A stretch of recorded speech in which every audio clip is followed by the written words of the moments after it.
کیونکہ وہ دونوں کی دوستی سے باخبر اور یہ بات بھی اچھی طرح جانتا تھا کہ فریحہ کا یہ فیصلہ جذباتی نہیں ہے۔ یقیناً وہ بھی معاشرتی جبر کا شکار ہوئی تھی۔ ایک مرتبہ اس کا جی چاہا کہ اس سے فون پر بات کر کے اس فیصلے کی وجہ پوچھے، لیکن وسیم نے سختی سے منع کر دیا۔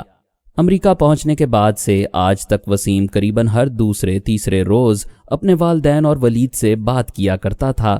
کمیونیکیشن کی آسانی نے فاصلے خاصے کم کر دیے تھے، لیکن یہ بات ولید بھی اچھی طرح سمجھتا تھا کہ اس کے والدین خصوصاً والدہ کو شدت سے بیٹوں کی جدائی کا احساس ہو رہا ہے۔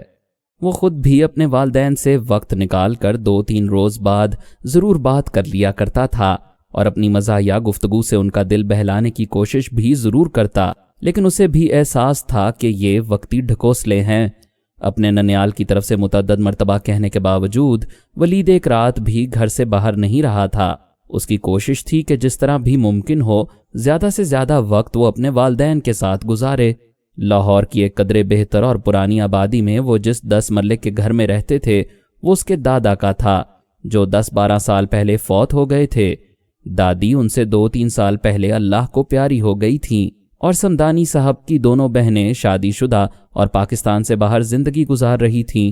انہوں نے سمدانی صاحب سے کبھی کوئی تقاضا نہیں کیا، لیکن انہوں نے بہنوں اور بہنوئیوں کے شدید انکار کے باوجود ان کے حصے کی رقم ان کے اکاؤنٹس میں جمع کروا دی تھی اور اپنے دونوں بیٹوں کے ساتھ یہاں زندگی بسر کر رہے تھے۔ 17ویں گریڈ کے سرکاری آفیسر ہونے کے باوجود انہوں نے زندگی میں ایک لقمہ حرام بھی اپنے بچوں کے حلق میں نہیں اترنے دیا تھا، اور قدرت نے ان کی اس قربانی کو رائیگاں بھی نہیں جانے دیا۔ بڑا بیٹا انجینئر تھا اور چھوٹا فوج میں افسر بننے والا تھا۔ یہی ان کی زندگی کی شدید خواہش تھی۔ اب وہ دونوں وسیم کی شادی کے بعد حج کا پروگرام بنا رہے تھے۔ ولید اپنی چھٹی گزار کر رخصت ہو گیا۔ رخصت ہونے سے پہلے اس نے بچوں کی طرح ضد کرتے ہوئے خصوصاً اپنی ماں جی سے وعدہ لیا تھا کہ وہ اداس نہیں ہوں گی اور ہمیشہ ہنستی مسکراتی رہیں گی، اور بیچاری ماں نے یہ وعدہ کر لیا۔ دونوں اپنے ہونہار بیٹے کو ریلوے اسٹیشن پر چھوڑنے آئے تھے۔ جاتے ہوئے زبردستی والدہ نے اس مخصوص دکان کی مٹھائی کا ڈبہ اسے تھما دیا تھا جو ارشد خان نے ایک روز فون پر ہنستے ہوئے ان سے فرمائش کے انداز میں کہا تھا۔ دونوں ایک دوسرے کے گھر والوں کے لیے اجنبی نہیں رہے تھے۔ ارشد خان کے والد تو اس سے کاکول میں ملاقات بھی کر چکے تھے، کیونکہ ان کا آنا جانا اپنے بزنس کے سلسلے میں ایبٹ آباد میں لگا رہتا تھا۔ ماں جی وہاں یہ نہیں چلتا، معلوم نہیں ڈبہ اندر جائے بھی یا نہیں، اس نے ریلوے اسٹیشن پر ماں سے کہا۔ چپ کر، یہ میرے بیٹے ارشد خان کے لیے ہے اور وہ خود ہی تم سے لے لے گا۔ اور ایسا ہی ہوا۔ جب وہ اکیڈمی کے گیٹ پر پہنچا تو ارشد خان جو 2-2.5 گھنٹے پہلے آیا تھا اس کا باہر ہی منتظر تھا۔ دونوں نے گرم جوشی سے معانقہ کیا۔ مٹھائی مجھے دے دو بھائی صاحب، ارشد خان نے چھٹتے ہی کہا، اور ولید نے حیرانگی سے اس کی طرف دیکھا۔ میں نے آنٹی سے ڈائریکٹ بات کر لی ہے بچے، کوئی چکر بازی نہ کریں، اس نے اپنے مخصوص انداز میں کہا۔ یار کیوں مرنے لگا ہے، سب کے ساتھ شیئر کریں گے نا، ولید نے اسے کہا۔ نا جی نا، یہ پبلک ریلیشننگ کسی اور موقع پر کریں، میں کسی کو حصے دار نہیں بناؤں گا، ارشد خان نے 2 ٹوک الفاظ میں کہا۔ اچھا یار ٹھیک ہے، ولید نے ہتھیار ڈال دیے۔ ارشد خان نے اپنی بات پر عمل کر کے دکھایا اور 3-4 روز میں سارا ڈبہ ہضم کر لیا۔ اس نے صرف ولید کو اس میں حصے دار بنایا تھا۔ ایک مرتبہ پھر انہیں معمول کی زندگی کی طرف واپس لوٹنا تھا۔ وہی drill square, parade ground, staff کی تائرانہ نظریں اور نامحسوس غلطی پر بھی 1 مائل اور سکیپ جمپنگ کے احکامات۔ سردی، گرمی، بارش، ہوا، حبس، سارے احساسات دم توڑنے لگے تھے۔ ان کے جسم فولادی ہو رہے تھے اور عزائم مضبوط ہو رہے تھے۔ اس مرتبہ انہیں گھوڑے کی سواری بھی دن میں 2-3 مرتبہ کروا دی جاتی تھی، لیکن یہ وہ گھوڑا نہیں تھا جس پر بیٹھ کر بادشاہ شکار کو نکلا کرتے تھے، بلکہ کنکریٹ کا بنا ہوا تھا۔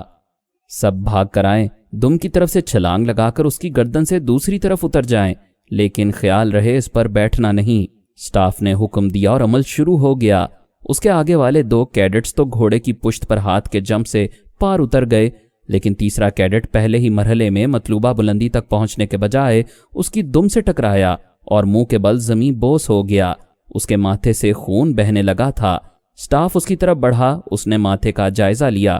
نو پرابلم سر، دوبارہ ٹرائی کریں نا سر، اس نے ایک رومال سے سر کا ماتھا صاف کرتے ہوئے کہا، اور کیڈٹ بیچارہ دوبارہ ٹرائی کے لیے ان کی طرف آ گیا۔ ارشد خان اور ولید دونوں نے کامیابی سے یہ مرحلہ شوق سے طے کر لیا تھا۔ چند کیڈٹس گھوڑے سے ٹکرانے کے بعد خود ہی دوبارہ اٹھ کر اس چیلنج سے نبرد آزما ہوئے تھے، البتہ 3 کیڈٹس ایسے تھے جن کو سرکش گھوڑے نے سواری کا مزہ چکھا دیا تھا۔ رسوں سے لٹکنا، رسوں کی دیوار کے بعد کنکریٹ کی دیواریں عبور کرنا اور ہینڈ سٹینڈ نے ان کے جسموں میں بجلیاں بھر دی تھیں۔ اب قریباً ہر دوسرے تیسرے دن پریڈ گراؤنڈ میں سرخ جھنڈیاں دکھائی دینے لگی تھیں، جس کا مطلب تھا کہ آج 1 مائل ہوگا۔ یہ تھا تو گراؤنڈ کے گرد 2 چکر لگانا، لیکن یہ دونوں چکر زیادہ سے زیادہ 5-5.5 منٹ میں مکمل کرنے پڑتے تھے، جس کے لیے کیڈٹ کا پورے زور و شور کے ساتھ ایک جیسی رفتار سے مسلسل بھاگنا ضروری تھا۔ دوڑ کے اختتام پر کیڈٹس کے چہرے سرخی مائل اور سانس دھونکنے کی طرح چلتی ہے۔ دن بھر کی مشقت کے بعد اکیڈمی اپنے ان شیر دل جوانوں کو نازک پھولوں کی طرح اپنے دامن میں سمو لیتی تھی۔ خوبصورت اور فرنشڈ بالکل 5 سٹار ہوٹل جیسا کمرہ، جس میں آرام دہ اور صاف شفاف چادروں اور کمبلوں والا آرام دہ بستر، شاندار اور جدید سہولیات کا حامل اٹیچ باتھ اور کمرے کو گرم رکھنے کے لیے آٹومیٹک ہیٹنگ سسٹم، الصبح بیڈ ٹی اور بریک فاسٹ کے لیے شاندار اور اعلیٰ معیار کا ڈائننگ ہال، جہاں اجلے کپڑوں اور کرینے سے سجے صاف شفاف برتنوں کے ساتھ کونوں اور میزوں پر سجے تازہ پھولوں کے گلدستے، جن کی مہک سے ماحول کی رومانویت میں مزید اضافہ ہو جاتا تھا۔ یہ ماحول بالکل اس ماں کی طرح تھا جو دن بھر کی مشقت کے تھکے ٹوٹے اپنے بچوں کو رات کی سیاہی پھیلتے ہی اپنی باہوں میں سمیٹ کر سارے دن کی تھکن سے نجات دلا دیتی ہے۔ ولید کے لیے یہ زندگی کے سنہرے دن اور سجیلی راتیں تھیں۔ تربیت کے مراحل کامیابی اور عزم و ہمت سے طے کرتے وہ آگے ہی آگے بڑھتے چلے جا رہے تھے۔ دونوں اب دوستوں سے زیادہ بھائیوں کی طرح ایک دوسرے کے نزدیک آ رہے تھے۔ آج ان کی 5 روزہ آؤٹ ڈور ایکسرسائز ہونے جا رہی تھی، جس کی ڈراؤنی کہانیاں سینئر کیڈٹس نے انہیں سنائی ہوئی تھیں۔ اس مشق کو مشاق کا نام دیا گیا تھا۔ ہر کیڈٹ کی کمر پر ایک پٹھو بندھا تھا، جس میں 2 کمبل اور SOP سے متعلقہ چھوٹی چھوٹی اشیاء اور ایک برساتی موجود تھیں۔ دائیں جانب ایک چھوٹا تھیلا تھا، جس میں بوٹ پالش، شیو کا سامان، کنگھا، تولیہ، ٹوتھ برش اور پیسٹ وغیرہ رکھے تھے۔ بائیں جانب پانی کی بوتل، 36 اشیاء کے ساتھ ایک رائفل کندھے سے لٹکائے وہ زندگی کی سخت ترین مشقت کرنے جا رہے تھے۔ صبح ناشتے کے فوراً بعد ان کے سفر کا آغاز ہوا۔ انہیں اکیڈمی کے باہر ایک پہاڑی علاقے میں لے جایا جا رہا تھا۔ پلاٹون کمانڈر ان کے دائیں بائیں ان کی نگرانی پر مامور تھے۔ جیسے ہی کسی کیڈٹ کے قدم سست پڑتے، وہ گلا پھاڑ کر اسے اپنی موجودگی سے باخبر رکھتے۔ انہیں مسلسل اور برق رفتاری سے چلنا تھا۔ جب کسی پلاٹون کمانڈر کو ان پر رحم آ جاتا تو انہیں چند منٹ کے لیے رک کر پانی کے 2-4 گھونٹ پینے کی اجازت مل جاتی۔ ابھی بیچارے بمشکل بوتلوں کے ڈھکن بند ہی کر پاتے تھے کہ سٹینڈ اپ کی آواز سنائی دیتی اور کوئک مارچ شروع ہو جاتا۔ ولید کے گروپ میں اسے کمانڈ دی گئی تھی، اس لیے اسے سب سے زیادہ چوکسی کا مظاہرہ کرنا تھا۔ اس کا گروپ 4 کیڈٹس پر مشتمل تھا۔ انہوں نے پہلے روز اپنی کٹس میں دوپہر کھانے کے لیے تو کچھ پراٹھے، انڈے اور ٹوسٹ ٹھونس لیے تھے، جو بیچارے چلتے چلتے ہی کھا سکتے تھے، لیکن شام ڈھلنے تک ان کی آنتیں ہی فریاد کناں نہیں تھیں، بلکہ ہڈیاں بھی چٹکنے لگی تھیں۔ جب سورج غروب ہونے پر انہیں خیمے لگا کر رات قیام کا حکم ملا۔ جسم میں خون کو منجمد کرنے والی سردی، شدید بھوک اور شدید تھکاوٹ نے انہیں ادموا کر دیا تھا، جبکہ برفیلی ہوا ان کے جسم پر موجود کپڑوں کے اندر داخل ہو کر ان کی ہڈیوں میں گھس رہی تھی۔ شدید اندھیرے میں ڈھنگ سے کچھ دکھائی نہیں دے رہا تھا۔ ٹارچ کی محدود روشنی میں وہ ایک مخصوص جگہ تک ہی دیکھ سکتے تھے۔ بڑی ہمت جتانے کے بعد وہ خیمہ اور چوبیں اٹھا کر لائے اور خیموں کو زمین پر پھیلا کر ان کی رسیاں کپ کپاتے ہاتھوں سے باندھ کر اب چوبیں زمین میں گاڑنے کے لیے کوشاں تھے۔ ولید نے چوب پکڑی ہوئی تھی، اس کا ایک ساتھی اس پر ہتھوڑے سے ضرب لگا رہا تھا۔ گیلی لکڑی، اندھیرا یا پھر کوئی اور وجہ سے اس نے ہتھوڑا چلایا تو وہ چوب کی بجائے ولید کے ہاتھ پر لگا۔ بڑے ضبط سے اس نے اپنا ہاتھ بغل میں دبایا اور اپنے ساتھی کو ہاتھوں سے زیادہ آنکھوں اور دماغ سے کام لینے کی ہدایت کرنے کے بعد اس ذمہ داری سے سبکدوش ہو کر دوسرے ساتھی کے ساتھ جنگل سے جلانے کے لیے لکڑیاں لینے چل پڑا۔ کپ کپاتے اور درد سے بے حال ہوتے ہوئے اس نے اپنے ساتھی کے ساتھ مل کر کچھ لکڑیاں کاٹیں، اور جب دونوں لکڑیوں کا گٹھا اور پانی کی بوتلیں دریا سے بھر کر وہاں پہنچے تو تو اللہ کا شکر ادا کیا کہ خیمہ نصب ہو چکا تھا، لیکن اصل مرحلہ تو اب شروع ہونا تھا۔ اس خیمے میں انہوں نے رات قیام کرنا اور اپنے لیے کھانا پکانا تھا، جبکہ زمین گیلی اور سردی کی شدت مسلسل بڑھ رہی تھی۔ سب سے پہلے برساتیاں بچھائیں، پھر کمبل بچھائے۔ ابھی بمشکل یہ مشن مکمل ہوا تھا کہ ہوا میں شدت آ گئی اور خیمہ اوپر اٹھنے لگا۔ فوراً سب کو فکر دامن گیر ہوئی اور جلدی سے چاروں نے مٹی اور ٹوٹے پھوٹے پتھر اکٹھے کر کے خیمے کے چاروں طرف ڈال کر اسے بند کیا، لیکن قدرے سیلی اور ٹھنڈی مٹی سے چھٹکارا کیسے ممکن تھا؟ برساتی اور کمبل بھی کام نہیں آ رہے تھے۔ خدا خدا کر کے انہوں نے خیمے کے درمیان جگہ بنا کر اس پر لکڑیاں رکھیں اور آگ جلانے کے لیے ماچس کی تلاش ہوئی۔ چاروں ساتھیوں نے ماچسیں نکالیں، لیکن حیرت انگیز طور پر ماچسیں گیلی ہو رہی تھیں۔ اچانک ایک زوردار آواز نے انہیں دہلا کر رکھ دیا۔ بادل اچانک اتنی زور سے گرجے تھے کہ ان کے دل دہل کر رہ گئے۔ ابھی خیمے کی تنصیب بمشکل مکمل ہوئی تھی اور وہ آگ جلا کر پیٹ کی آگ بجھانے کی فکر میں تھے کہ اچانک زوردار بجلی کڑکی اور موسلادھار بارش شروع ہو گئی۔